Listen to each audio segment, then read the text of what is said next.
മഴ ശമിച്ചതോടെ ദുബായ് വിമാനത്താവളത്തിന്റെ പ്രവർത്തനം സാധാരണ നിലയിലെത്തിക്കാൻ ഊർജിത ശ്രമം. സർവീസുകൾ ഭാഗികമായി പുനഃസ്ഥാപിച്ചു. റൺവേയിൽ നിന്നുൾപ്പെടെ വെള്ളം നീക്കാനുള്ള നടപടികൾ പുരോഗമിക്കുകയാണ്. ദുബായ് എയർപോർട്ടിലേക്കും തിരിച്ചുമുള്ള 1244 വിമാനങ്ങളാണ് മഴയെ തുടർന്ന് കഴിഞ്ഞ 2 ദിവസത്തിനിടെ റദ്ദാക്കിയത്. നിരവധി വിമാനങ്ങൾ സമീപത്തെ വിമാനത്താവളങ്ങളിലേക്ക് വഴി തിരിച്ചുവിടുകയും ചെയ്തു. വിമാനത്താവളത്തിന്റെ പ്രവർത്തനം സാധാരണ നിലയിലാക്കാനുള്ള നടപടികൾ പുരോഗമിക്കുകയാണ്. ടെർമിനൽ 1 വിമാന സർവീസുകൾ തുടങ്ങിയിട്ടുണ്ട്. അതോടൊപ്പം എമിറേറ്റ്സ് എയർലൈൻസ് നിർത്തിവച്ചിരുന്ന ചെക്ക് ഇൻ നടപടികൾ പുനരാരംഭിച്ചു. എമിറേറ്റ്സ് ഫ്ലൈ ദുബായ് വിമാനങ്ങളുടെ ചെക്കിനാണ് ടെർമിനൽ 3 തുടങ്ങിയിരിക്കുന്നത്. ഫ്ലൈറ്റ് സ്റ്റാറ്റസ് കൃത്യമായി നോക്കിയ ശേഷം കൺഫേംഡ് ടിക്കറ്റുള്ള യാത്രക്കാർ മാത്രം എയർപോർട്ടിലേക്ക് വരണമെന്നാണ് യാത്രക്കാർക്ക് എമിറേറ്റ്സ് നൽകിയിട്ടുള്ള നിർദ്ദേശം.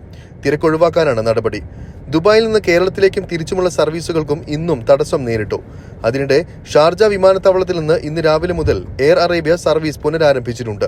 പ്രശ്നങ്ങൾ പരിഹരിച്ച് അതിവേഗത്തിൽ എയർപോർട്ടുകളുടെ പ്രവർത്തനം സാധാരണ നിലയിൽ എത്തിക്കാനാകുമെന്നാണ് പ്രതീക്ഷ എന്ന് വിമാനത്താവള അധികൃതർ അറിയിച്ചു.